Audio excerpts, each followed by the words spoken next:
Nabalaka ang pamilya sang biktima nga si alias Alvin nga dako gid ang posibilidad nga magpalagyo ang sospek nga nagpatay sa ilang himata sang nagligad nga Mayo 31.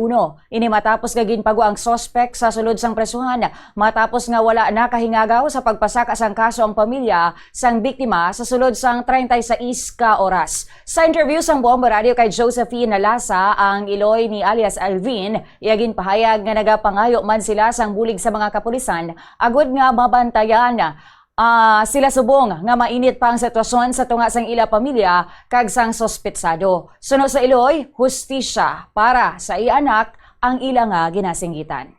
Hambal na kun ano kuno tawgan na naman tong karon tawgan ta na basig kun ano matabo ang makanamon. Pigado lang kami sir, pangayo ta nga bulig kananda nga ano man kita nga bantayan tamangan hindi man kita ano sir hindi Mapriso, kami sir. hindi Gusto kami namin, magbatong hindi sa kwarta bisan pigado lang Priso, kami, sir. Ang murang ginasaligan ko malang mga bata ko mga bulig mga anak ko.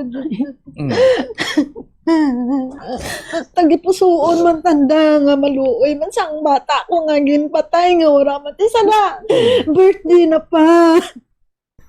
Ang kabahin sang paghilibion ni Josephine Nalasa ang iloy sang biktima.